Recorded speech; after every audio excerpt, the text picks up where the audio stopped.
नमस्कार दोस्तों, आप लोग का एक बार फिर से स्वागत है हमारे इस चैनल अर्बन स्टडी लाइफ में। दोस्तों, आज एक बहुत ही महत्वपूर्ण सूचना लेकर आया हूं। जो आर्मी का आप लोग फॉर्म भरते हैं वो 10th और 12th पर भरते होंगे दोस्तों। तो दोस्तों, आज हम आप लोग के बताता हैं कि 8 और 9th के भी छात्र इस फॉर्म को भर सकते हैं। जो आर्मी का इस बार फॉर्म आ रहा है उसमें 8 और 9th का जितने भी छात्र हैं वो भी भर सकते हैं और 10th और 12th के जितने भी छात्र हैं वो भी भर सकते हैं दोस्तों। तो चलिए दोस्तों, इस वीडियो को शुरू करते हैं। ये पहला प्रश्न की ओर चलते हैं।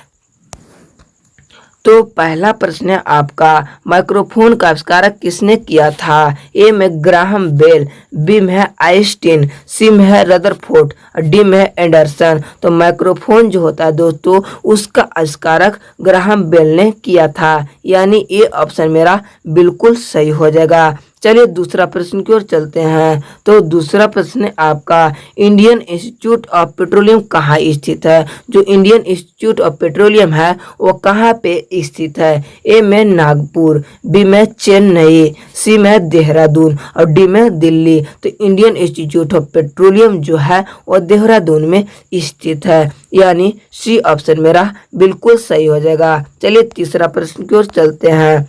तो तीसरा प्रश्न है आपका, सेंट्रल मैरीन रिसर्च सेंटर कहाँ है? तो सेंट्रल मैरीन रिसर्च स्टेशन कहाँ है? ए में देहरादून, बी में चेन्नई, सी में कोलकाता, डी में बक्सर। तो सेंट्रल मैरीन रिसर्च सेंटर जो है दोस्तों वह चेन्नई में स्थित है, यानी बी ऑप्शन मेरा सही हो जाएगा। चलिए चौथा प्रश्न की ओर चलते हैं। तो चौथा प्रश्न दोस्तों इसरो से है। तो इसरो सैटेलाइट सेंटर कहाँ स्थित है? जो इसरो सैटेलाइट सेंटर है वो कहाँ स्थित है? ए में है चेन्नई, बी में है दिल्ली, सी में है बंगलौर और डी में है महाराष्ट्र। तो इसरो सैटेलाइट सेंटर जो है वो दिल्ली में स्थित है, यानी बी ऑप्शन मेरा सही हो जाएगा।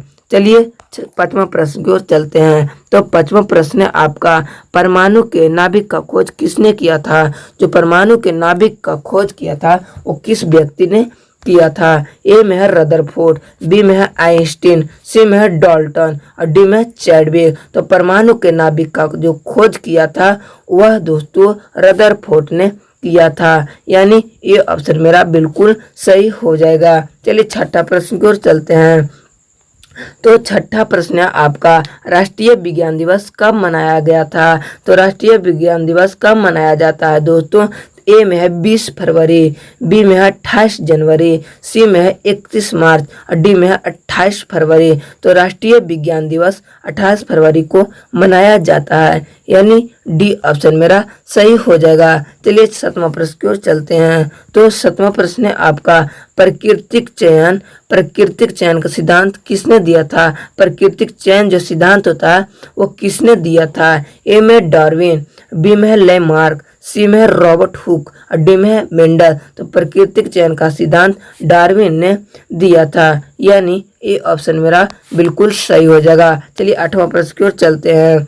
तो आठवां प्रश्न आपका, मलेरिया रिसर्च सेंटर कहाँ है? जो मेरा मलेरिया रिसर्च सेंटर है वो कहाँ स्थित है? ए में है कोलकाता, बी में है दिल्ली, सी में है मुंबई और डी में है मद्रास। तो मलेरिया रिसर्च सेंटर दिल्ली में स्थित है, यानी बी ऑप्शन मेरा सही हो जाएगा। चलिए नौवां प्रश्न की ओर चलते हैं।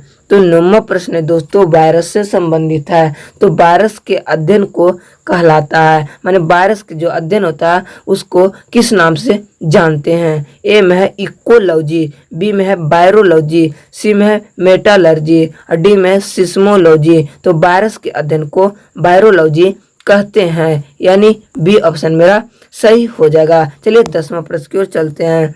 तो 10वां प्रश्न है आपका, नेशनल केमिकल लेबोरेटरी कहाँ स्थित है? जो नेशनल केमिकल लेबोरेटरी है वो कहाँ स्थित है? ए में देहरादून, बी में पुणे, सी में नासिक और डी में लखनऊ। तो नेशनल केमिकल लेबोरेटरी जो है वो पुणे में स्थित है दोस्तों, यानी बी ऑप्शन मेरा बिल्कुल सही हो जाएगा। चलिए 11 में चलते हैं। तो 11 प्रश्न है आपका, प्रथम परमाणु बम कब बनाया गया था? तो प्रथम परमाणु बम ए में है 1945 में, बी में है 1952 में, सी में है 1954 में और डी में है 1932 में। तो प्रथम परमाणु बम जो बनाया गया था 1945 ईस्वी को बनाया गया था, यानी ये ऑप्शन मेरा बिल्कुल सही हो जाएगा। चलिए 12वें प्रश्न की ओर चलते हैं।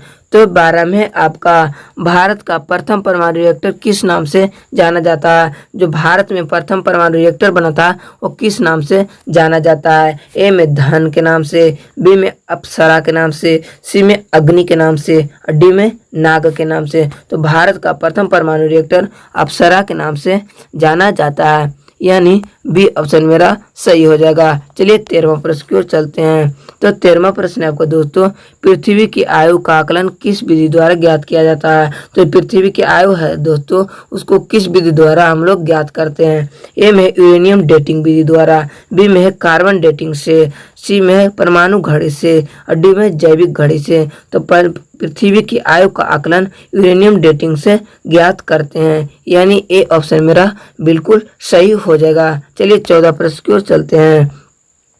तो 14 में आपका विटामिन सी का आविष्कार किसने किया था? विटामिन सी जो है उसका आविष्कारक कौन था? ए में है मैकुलम, बी में है होलकट ने, सी में है कोपरनिकस ने और डी में है मेंडल। तो विटामिन सी का आविष्कार होलकट ने किया था, यानी बी ऑप्शन मेरा सही हो जाएगा। चलिए 15 प्रश्न की ओर चलते हैं। तो 15 में आपका अंतरिक्ष विभाग का स्थापना कब हुआ था? जो अंतरिक्ष विभाग है दोस्तों उसका स्थापना कब हुआ था? ए में 1974 में, बी में 1978 में, सी में 1972 में और डी में 1989 में। दोस्तों अंतरिक्ष विभाग का जो स्थापना हुआ था वह 1972 ईस्वी में हुआ था, यानी सी ऑप्शन मेरा सही हो जाएगा। तो अंतरिक्ष विभाग का स्थापना कब हुआ था? तो 1972 ईस्वी में। चलिए 16 प्रश्न की ओर चलते हैं। 16 में आपका शरीर में अमीनो अम्ल की संख्या होती है। तो शरीर में दोस्तों अमीनो अम्ल की संख्या कितनी होती है? ए में है 25, बी में है 22, सी में है 32 और डी में है 20। तो शरीर में अमीनो अम्ल की संख्या 20 होती है, यानी डी ऑप्शन मेरा बिल्कुल सही हो जाएगा। चलिए 17 प्रश्न की ओर चलते हैं। तो 17 प्रश्न आपका लाल रक्त कण का जीवन काल कितना होता है? जो मेरा लाल रक्त कण होता है उसका जीवन काल कितना होता है? ए में 140 दिन, बी में 120 दिन, सी में 80 दिन और डी में 2 से 4 दिन। तो लाल रक्त कण का जीवन काल दोस्तों 120 दिन होता है, यानी बी ऑप्शन मेरा बिल्कुल सही हो जाएगा। चलिए 18 प्रश्न की ओर चलते हैं। तो 18 प्रश्न है आपका सूर्य का सबसे चमकीला सतह, जो मेरा सूर्य है उसका सबसे चमकीला सतह कौन सा है? ए में सौर मंडल, बी में क्षोभ मंडल, सी में तारा मंडल और डी में प्रकाश मंडल का। तो दोस्तों सूर्य का सबसे चमकीला सतह प्रकाश मंडल होता है, यानी डी ऑप्शन इसका भी सही हो जाएगा। चलिए 19 प्रश्न की ओर चलते हैं। तो 19 प्रश्न में आपका सबसे बड़ा और सर्वाधिक भारी ग्रह कौन है? सबसे बड़ा और सर्वाधिक भारी ग्रह कौन है? ए में है बुध, बी में है बृहस्पति, सी में शुक्र और डी में वरुण। तो सबसे बड़ा और सबसे भारी ग्रह जो दोस्तों वह बृहस्पति होता है, यानी बी ऑप्शन मेरा सही हो जाएगा। चलिए 20वां प्रश्न की ओर चलते हैं। तो 20वां प्रश्न है आपका मनुष्य ने पहली बार किस वर्ष चांद पर कदम रखा था? मनुष्य ने पहली बार किस वर्ष चांद पर पैर रखा था? ए में 1963 में, बी में 1965 में, डी में 1969 में और डी में 1972 ईस्वी में दोस्तों। तो मनुष्य ने पहली बार जो चांद पर पैर रखा था वह 1969 ईस्वी में रखा था, यानी सी ऑप्शन मेरा सही हो जाएगा। चलिए 21 प्रश्न की ओर चलते हैं। तो 21 प्रश्न है आपका तो 21 प्रश्न आपका फ्यूज के पदार्थ का होना चाहिए। तो फ्यूज का पदार्थ किस प्रकार का होना चाहिए? ए में है निम्न प्रतिरोध का, बी में है निम्न गलनांक का, सी में है निम्न प्रतिरोध का और डी में है उच्च गलनांक का। तो फ्यूज के जो पदार्थ होता है वो निम्न गलनांक का होना चाहिए, यानी बी ऑप्शन मेरा सही हो जाएगा। चलिए 22 प्रश्न की ओर चलते हैं। तो 22 प्रश्न आपका, अनुदैर्ध्य तरंग कहाँ उत्पन्न होती है? जो अनुदैर्ध्य तरंग होता है वो कहाँ पे उत्पन्न होती है? ए में सभी माध्यम में, बी में ठोस में, डी में द्रव्य में, डी में गैस में। तो अनुदैर्ध्य तरंग सभी माध्यम में उत्पन्न हो सकती है, यानी ये ऑप्शन मेरा सही हो जाएगा। चलिए 23 प्रश्न को चलते हैं।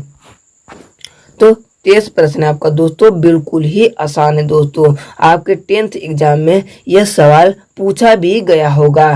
तो एक फायदम बराबर होता है, ए में 6 मीटर, बी में 6 फीट, सी में 60 फीट, डी में 60 सेंटीमीटर। तो एक फायदम बराबर कितना फीट होता है? तो एक फायदम बराबर 6 फीट होता है, यानी बी ऑप्शन मेरा बिल्कुल सही हो जाएगा। चलिए 24 प्रश्न की ओर चलते हैं। तो 24 प्रश्न है आपका, ठोस कपूर से कपूर वाष्प बनाने की प्रक्रिया को कहते हैं। जो मेरा ठोस कपूर होता है वो कपूर वाष्प में बनने की प्रक्रिया को क्या कहते हैं? ए में बाष्पीकरण, बी में हेमीकरण, सी में पिघलना, डी में ऊर्ध्वपातन। तो ठोस कपूर से वाष्प कपूर में बनने की प्रक्रिया को ऊर्ध्वपातन कहते हैं, यानी डी ऑप्शन मेरा बिल्कुल सही हो जाएगा। चलिए 25 प्रश्न की ओर चलते हैं। तो 25 प्रश्न आपका, वैज्ञानिक आर्किमिडीज कहाँ से संबंधित है? जो वैज्ञानिक आर्किमिडीज है वो किस देश से संबंधित है? ए में ब्रिटेन से, बी में जर्मनी से, सी में फ्रांस से, डी में ग्रीस से। तो जो आर्किमिडीज है दोस्तों वैज्ञानिक, वह ग्रीस देश से संबंधित है, यानी डी ऑप्शन मेरा बिल्कुल सही हो जाएगा। चलिए 26 प्रश्न की ओर चलते हैं। तो 26 प्रश्न आपका, यदि पृथ्वी पर वायुमंडल ना होता तो दिन की अवधि क्या होती? अगर पृथ्वी पर वायुमंडल ना होता तो दिन की अवधि कम जाता, यानी ये ऑप्शन मेरा बिल्कुल सही हो जाएगा दोस्तों। पृथ्वी पर वायुमंडल ना होती तो दिन की अवधि कम जाती। चलिए 27 प्रश्न की ओर चलते हैं। तो 27 प्रश्न आपका, ब्रह्मांड में कौन सा तत्व सर्वाधिक मात्रा में पाया जाता है? जो मेरा ब्रह्मांड है उसमें सर्वाधिक मात्रा में कौन सा तत्व पाया जाता है? ए में हाइड्रोजन, बी में हीलियम, सी में नाइट्रोजन, डी में ऑक्सीजन। तो ब्रह्मांड में सबसे अधिक मात्रा में हाइड्रोजन पाया जाता है, यानी ये ऑप्शन मेरा बिल्कुल सही हो जाएगा। चलिए 28 में चलते हैं। तो 28 में आपका, भू स्थिर उपग्रह का आवर्तकाल होता है। जो मेरा भू स्थिर उपग्रह है उसका आवर्तकाल कितना होता है? ए में 28 घंटे, बी में 12 घंटे, सी में 100 घंटे, डी में 24 घंटे। तो भू स्थिर उपग्रह का आवर्तकाल 24 घंटा होता है, यानी डी ऑप्शन मेरा सही हो जाएगा। चलिए 29 प्रश्न की ओर चलते हैं। तो 29 प्रश्न है आपका, कौन सा गैस फूल का रंग उड़ा देता है? जो गैस होता है वो फूल का रंग कौन सा गैस उड़ा देता है? ए में मार्स गैस, बी में मीथेन गैस, और सी में क्लोरीन गैस। तो दोस्तों क्लोरीन जो गैस होता है वो फूल का रंग उड़ा देता है, यानी सी ऑप्शन मेरा सही हो जाएगा। तो फूल का रंग कौन उड़ा देता है? तो क्लोरीन गैस उड़ा देता है। चलिए 30वां प्रश्न की ओर चलते हैं। 30वां प्रश्न है आपका, नीला स्याही बनाने में प्रयोग किया जाता है। जो मेरा नीला स्याही होता है उसको बनाने में किस चीज का प्रयोग किया जाता है? ए में रेड लेड को, बी में फेरस सल्फेट को, सी में नीला थोथा को, डी में बैकेलाइट को। तो नीला स्याही बनाने में जो प्रयोग किया जाता है दोस्तों वो फेरस सल्फेट का प्रयोग किया जाता है। दोस्तों आज बस इतना ही, मिलते हैं अगले वीडियो में। दोस्तों अगर आप भी 10th 9th में पढ़ रहे हैं दोस्तों तो आर्मी का फॉर्म जरूर भरें दोस्तों, यह आपके लिए एक सुनहरा मौका है। आज बस इतना ही, मिलते हैं अगले वीडियो में।